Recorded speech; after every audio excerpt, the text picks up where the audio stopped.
বরিশাল মহানগর স্বেচ্ছাসেবক দলের উদ্যোগে খালেদা জিয়ার রোগমুক্তি ও দ্রুত সুস্থতা কামনায় দোয়া মোনাজাত। বরিশাল প্রতিনিধি হামিদ হাসান রিপনের তথ্যে দেখুন বিস্তারিত।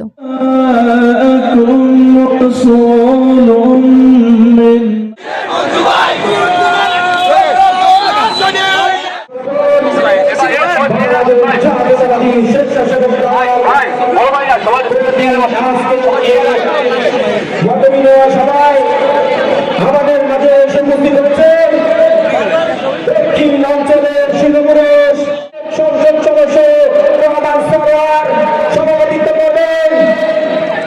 রাজপথের আকর্ষণ নেতা, বারবার তারা নির্যাতিত নেতা, আমার নেতা বরিশাল বর্তমান বিশ্ববিদ্যালয়ের ছাত্রদলের সাবেক সভাপতি, বাংলাদেশ জাতীয়তাবাদী ছাত্রদলের সাবেক সোনালী ফসল, বাংলাদেশ জাতীয়তাবাদী স্বেচ্ছাসেবক দলের বিপ্লবী আহ্বায়ক জনাব বশিরুর রহমান মঞ্জু, সঞ্চালনা রয়েছেন সিনিয়র যুগ্ম আহ্বায়ক আব্দুল রহিম সহ মঞ্চে উপবিষ্ট সকলকে জানাই বরিশাল মহানগর 15 নম্বর স্বেচ্ছাসেবক দলের পক্ষ থেকে রক্তিম শুভেচ্ছা অভিনন্দন।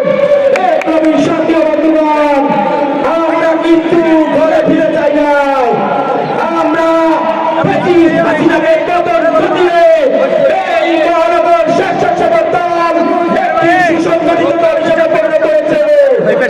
ধারাবাহিকতায় তারের শীষের কান্ডারি শহীদ জিয়ার ভেঙ্কটেশ নেত্রী বেগম খালেদা জিয়ার আস্থাভাজন, 4 বছরের উপদেষ্টা, দক্ষিণ অঞ্চলের আবাসিক নেতা অ্যাডভোকেট মুজিবুর রহমান সরকারকে তারের শীষের কান্ডারি হিসেবে আমাদের মাঝে দিয়েছে। তাই সকলকে ঐক্যবদ্ধ হয়ে 12 ফেব্রুয়ারি অ্যাডভোকেট মুজিবুর রহমান সরকারকে তারের শীষের পক্ষে স্বেচ্ছাসেবক দলের সকল নেতাকর্মীকে উদ্যত আহ্বান জানাবো। আপনারা সবাই ঐক্যবদ্ধ হয়ে মুজিবুর রহমান সরকারকে তারের শীষের বিজয় করবেন। আর আমাদের নেত্রী, আমাদের মা দেশনেত্রী বেগম খালেদা জিয়াকে আসুন। স্বেচ্ছাসেবক দলের পক্ষ থেকে সংগ্রামী শুভেচ্ছা, বিপ্লবী অভিনন্দন।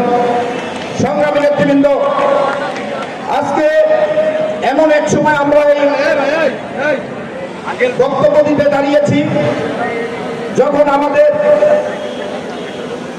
চেয়ারম্যান দেশনেত্রী বেগম খালেদা জিয়া অসুস্থ অবস্থায় রয়েছে। আমাদের ভারপ্রাপ্ত চেয়ারম্যান জনাব তারেক রহমান দেশের বাইরে অবস্থান করছে, আপনারা সবাই জানেন। সেই অবস্থায় দেশের বাইরে থেকে আজ